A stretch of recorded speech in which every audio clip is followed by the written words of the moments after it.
નમસ્કાર મિત્રો, કેમ છો બધા? મજામાં હશો? હું તમારો પ્રિય મૌલિક મેરેજ વીરોમાંથી આજે ગુજરાતી માટે એક ઘર જમાઈનો માટે એક યુપીથી ફોન આવેલો હતો. એટલે આપણે અત્યારે વાગી રહ્યા છે રાતના 4:30 અને આપણે આ રેકોર્ડિંગ બનાવી રહ્યા છીએ. કમલાબેન કરીને જોશી સમાજમાંથી છે યુપીના, એમનો કોલ આવેલો હતો. મને કે તમારો વિડીયો અમે જોઈએ છીએ કે મારા મેરેજ થઈ ગયા હતા, પણ મારા પતિ થોડા ઓફ થઈ ગયા, થોડું પ્રોબ્લેમના કારણે એક ઓપરેશન કરાવ્યું હતું, એના કારણે ઓફ થઈ ગયા છે.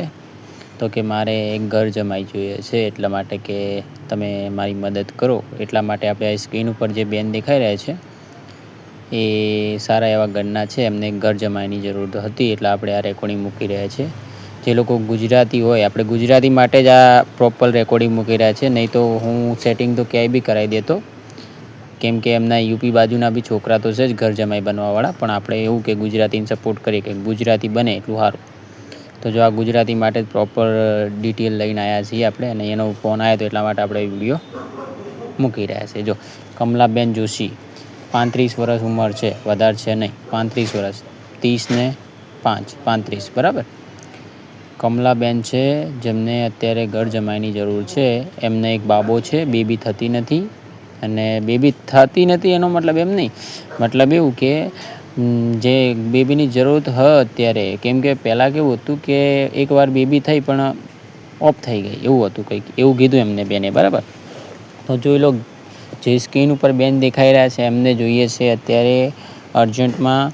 જો જે ગુજરાતી હોય ને જે ઘરથી કંટાળી ગયો હોય, ખેતીવાડી કરતો હોય ને કંઈ મજૂરી કરીને કંટાળી ગયો હોય, એના માટે આ રેકોર્ડિંગ છે, બરાબર.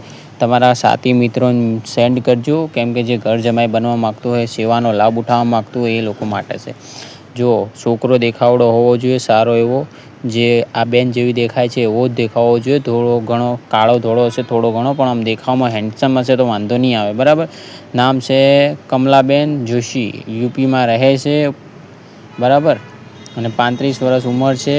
પ્રોબ્લેમ આ જ છે, ઓફ થઈ ગયા છે ભાઈ ઓપરેશનના કારણે એમના. અને મને કોલ આવ્યો હતો, એટલા માટે આપણે આ રેકોર્ડિંગ બનાવી રહ્યા છીએ. અને આપણે સ્ત્રીનો અવાજ નાખવાનું તો વિચારતો હતો હું, પણ મને એવું થયું કે કોપી કોઈ કરીને વિડીયોની પછી બીજા કોઈ વિડીયોમાં નાખશે, પછી ખરાબ આ બેનનું લાગે નામ.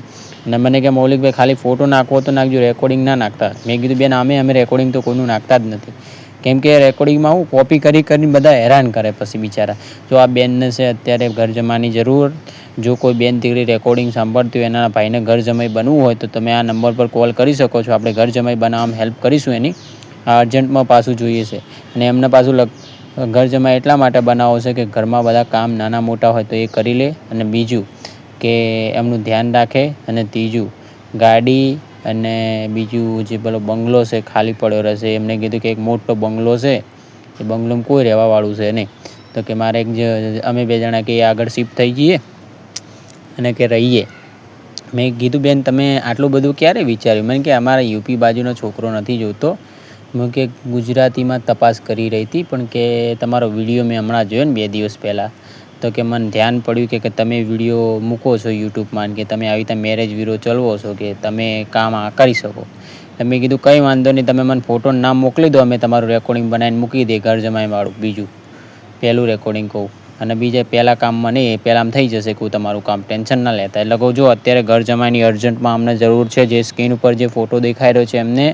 એટલે જો કોઈ ભાઈ ખેતીવાડી કરીને કંટાળ્યો હોય ને હવે ઘર જમાઈ કે એવું વિચારતો હોય, એનું સપનું હોય ઘર જમાઈ બનવાનું, તો અહીંયા લાભ ઉઠાવી શકે છે, કેમ કે અહીંયા અર્જન્ટ જરૂરત છે પાછી. અને જાહેર સૂચના, ઘર જમાઈ બનવા માટે એક આધાર કાર્ડનો ફોટો, એક નામ, અને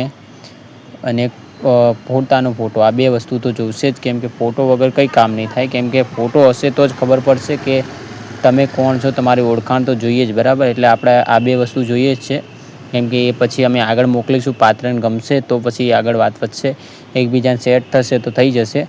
પણ તમારે અમારા ત્યાં બુકિંગ હોય, બુકિંગમાં કેવું હોય કે ગમે તે પાત્ર આવે તો બુકિંગ તો કરવું જ પડે, કેમ કે એમાં શું હોય 10માંથી 1 જણાનું પ્રોફાઇલ પસંદ આવે, ને એમાં એવું હોય, બરાબર. એટલે અર્જન્ટવાળો કેસ છે આ. જો કોઈ ભાઈ હોય જે ઘર જમાઈ બનવા માગતો તો આ નંબર પર કોલ કરી શકે છે, 9313533149. છોકરી થતી નથી, છોકરી છે નહીં અત્યારે, અને અત્યારે પ્રોબ્લેમ એ જ છે છોકરી માટે થઈને એમને આ પગલું ઉઠાવ્યું છે ઘર જમાઈ બનવાનું. એટલે જો અત્યારે કેવું છે, સાસા સસુર કોઈ છે નહીં. આ 2 જણા લવ મેરેજ કરીને રહેતા હતા. હવે અત્યારે આ બેન એકલા થઈ ગયા છે. 1.5 મહિનો જેવું થઈ ગયું છે. એ કહેતા હતા કે અમે એવું ઘર જમાઈ ગોતી રહ્યા છે જે લાલચી ના હોય. એટલે આપણે કે મેં કીધું આમાં મને કે તમારે યુટ્યુબમાં વિડીયો જોયો એટલે કે તમારે ગુજરાતી કે ચાલી જાય. મેં કીધું ગુજરાતી તો દોડે, ગમે ત્યાં દોડો. કોઈ તમે મોકલી દઉં ને કહું ગુજરાતીને, હમણાં યુટ્યુબમાં વિડીયો મૂકી દો કે ગુજરાતી હમણાં જોઈ લેજો, તો સેટ થઈ જશે. જો બેન જેવા દેખાવડા છે, ધોળા છે, કોઈ વાંધો આવ્યો છે નહીં. બરાબર ભાઈ? એટલે જે કોઈ ઘર જમાઈ બનવા માગતું હોય તો અત્યારે જ નંબર પર કોલ કરો ને અત્યારે જ અપોઇન્ટમેન્ટ બુક કરાવો મારા ત્યાં, ને તમારું ઘર જમાઈ બનવાનું સપનું પૂરું કરાવીએ આપણે. બરાબર? તો લાઇક કરો, શેર કરો, અને ચેનલ પર નવા આવશો સબસ્ક્રાઈબ કરી લેજો મિત્રો. અને વિડીયોને લાઇક અને શેર કરતા રહેજો. અને જો ઘર જમાઈ બનવા માટે આ નંબર ડાયલ કરજો 9313533149. અને આ અર્જન્ટવાળો કેસ છે, આપણે અર્જન્ટવાળા જ કેસ લાવીએ, કેમ કે આપણું અર્જન્ટવાળું જ કેસ છે. મેરેજ બ્યુરોમાં તો કોલ આવતા જ રહે. બરાબર?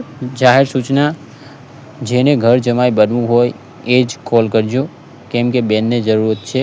અને બેનને એવો પાત્ર જોઈએ છે જે દેખાવડો હોય, સારો એવો દેખાવડો હોય, જે કોઈ વાંધો ના આવે. બરાબર?